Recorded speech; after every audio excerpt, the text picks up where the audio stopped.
E aí, pessoal, beleza? Mais um vídeo aqui, então, para nossa playlist, né, das Relative Clauses. Esse, então, é o vídeo de número 4. A gente já viu, então, o que são as Relative Clauses, né, os pronomes relativos, alguns, pelo menos, né, os principais. Vimos o who, o whom, a diferença entre eles dois. E no último vídeo a gente viu which e that. Então, já que nós vimos esses quatro, a gente vai trabalhar hoje a questão da omissão desses pronomes, porque são esses que podem ser omitidos, tá? Depois a gente vai trabalhar o whos e os que são conhecidos também como advérbios relativos, né? Alguns chamam de pronomes relativos, outros de advérbios relativos, que seriam o where, o when e o what, tá? Mas então, vamos focar aqui nesses pronomes aqui que podem ser omitidos e quais as situações que eles podem ser omitidos, porque não é sempre que eles podem ser omitidos, tá? Então, o que seria a omissão do pronome relativo, né? Quando que eu posso tirar ele da frase? Quando ele não é necessário, quando ele fica implícito na frase, mas que eu não preciso colocar, tá? Então, a gente já viu nos outros vídeos que esses pronomes relativos, eles podem exercer a função de sujeito do verbo ou de objeto do verbo. Quando eu falo objeto aqui, lembrando que eu estou me referindo a objeto direto ou indireto do verbo que está na oração, né? Então, dependendo da função desse antecedente que o meu pronome relativo está substituindo, né? Ele pode ser o sujeito ou objeto direto ou indireto do verbo, como nesses exemplos que eu coloquei aqui. Então, eu posso estar falando, por exemplo, the girl who has just called is my cousin. Então, a menina que acabou de telefonar é minha prima. Então, quem que acabou de telefonar? A menina. Então, no caso, a menina aqui é o sujeito do verbo, porque foi ela que acabou de telefonar. Já no próximo exemplo, eu estou dizendo assim, ó. The girl who I have just called is my cousin. A menina que eu acabei de ligar ou para quem eu acabei de telefonar é a minha prima. Quem acabou de telefonar? Eu sou o sujeito. Então, opa, sorry, que eu não estou me relacionando com I, né? Então, eu acabei de telefonar, eu sou o sujeito da oração. E para quem eu acabei de telefonar, que o meu pronome relativo está se referindo, que é o antecedente, é o objeto da oração. Então, aqui, o pronome relativo está se referindo ao objeto da oração, do verbo, né? Da oração. E aqui ele está se referindo ao sujeito da oração. Então, eu vou poder omitir, que eu coloquei aqui a regra depois, aqui para baixo, que eu vou ler com vocês. Eu vou poder omitir o pronome relativo na oração, o qual ele faz relação ao antecedente da frase, que é o objeto, nunca ao sujeito, tá? Então, eu coloquei a regra aqui, ó. A regra que permite a omissão do pronome relativo é a seguinte: quando o antecedente exercer a função de objeto do verbo, nós podemos omitir o pronome relativo. Então, essa frase aqui, ó, eu poderia muito bem falar ela sem o pronome.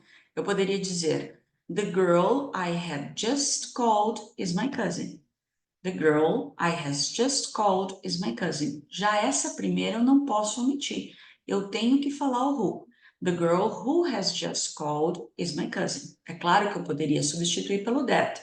The girl that has just called is my cousin, tá? Mas eu não posso omitir, eu não posso tirar esse pronome daqui. Aqui eu posso porque o antecedente é o objeto do verbo. Então eu poderia falar sem pronome, eu poderia falar com o who, eu poderia falar com o that e eu poderia omitir o pronome. The girl I has é boa, né, Silvia? The girl I have just called is my cousin. Sossegado, tá? É difícil identificar quando eu posso, quando eu não posso. Aí eu sempre vou ter que pensar se é sujeito, se é objeto. É claro que a gente tem um macete, né? Então vamos ver aqui, ó. Se o antecedente exercer a função de sujeito do verbo, eu não posso omitir esse pronome, que é o caso que eu mostrei ali para vocês. Mas atenção, é claro que a Teacher Silvia vai passar um macete para vocês, né? Então, atenção. Se o antecedente for o sujeito, sempre haverá um verbo depois do pronome. Então, se eu tiver um verbo depois do pronome relativo, eu nunca vou omitir, porque significa que esse antecedente é o sujeito, tá? Então, Se eu tenho um verbo aqui, ó, significa que esse antecedente é o sujeito, então eu não posso omitir o pronome. Se eu tiver qualquer outra palavra, esse antecedente é o objeto, então significa que eu posso omitir o pronome relativo. Tranquilo, né? Então vamos ver aqui outros exemplos? Olha aqui, ó. Vamos voltar com a minha canetinha amarela. The girl who has just called, é o mesmo exemplo ali de cima, né? Então, the girl who has just called is my cousin. Tem um verbo depois, significa que esse pronome está se referindo ao antecedente, que é o sujeito. Então, eu não posso omitir. Agora, se eu tenho qualquer outra palavra que não é verbo, significa que esse antecedente é objeto. Então, eu posso omitir. Eu posso dizer, the girl I have just called is my cousin. Cara, isso daqui é questão de concurso. Presta atenção, tá? Isso daqui é questão de concurso. Você pode emitir o pronome? Não pode emitir o pronome? Eles vão pedir isso daqui. Olha aqui, ó. The woman who lives next door to me is a doctor. The woman who lives next door to me is a doctor. O que eu tenho depois do pronome relativo? Um verbo. Se eu tenho um verbo, esse pronome está se referindo a um antecedente que é o sujeito. Porque quem mora ao meu lado? The woman, ela é o sujeito. Então eu não posso omitir aqui. Não omite, tá? Agora, olha esse daqui. The woman who I wanted to see was away on holiday. The woman who I wanted to see, que eu queria ver. Eu queria ver quem? A mulher. A mulher era quem eu queria. Eu sou o sujeito aqui, ó. Tem um verbo diretamente depois? Não. Então, o antecedente aqui é o objeto. Eu posso omitir. Eu posso ler a frase assim, ó.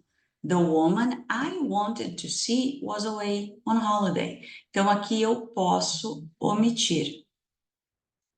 Já tendo o celular, calma. Did you find the keys that you lost? Você encontrou as chaves que você perdeu? As chaves que você perdeu. Você é o sujeito. Por isso que eu não tenho um verbo logo após o pronome relativo, tá? Então, aqui eu posso omitir. Eu posso fazer, did you find the keys you lost? Posso omitir, tá? The dress which Lisa bought doesn't fit her very well. O que eu tenho depois do pronome? Tem um verbo? Não. Porque quem comprou o vestido foi a Lisa. Ela comprou o quê? O vestido. O vestido aqui é um objeto, tá? Então, aqui eu omito. Eu posso omitir. Vamos ver a próxima. I met a Canadian woman who is, olha aqui, who is verbo. Então, eu não posso omitir. Não omito, tá? Porque eu tenho um verbo depois. Vamos em frente. Do you know anyone who wants? Verbo. Se eu tenho verbo, aqui é sujeito. Não posso omitir o pronome. Não posso omitir. Is there anything that I can do? I can do, sujeito. Não é verbo. Então, eu posso omitir. Is there anything I can do? Posso omitir. Então, o segredo está em você perceber se depois do pronome relativo você tem um verbo ou não. Se você tiver um verbo, é porque aquele antecedente está exercendo a função de um sujeito, então você não pode omitir. Se você não tiver um verbo, porque o antecedente exerce a função do objeto do verbo, então você pode omitir o pronome relativo. Espero que tenha ficado claro. Qualquer coisa, deixe nos comentários. Vou deixar todas as informações aí no box de descrição do vídeo e espero que vocês tenham gostado. See you next video. Thank you very much and bye bye.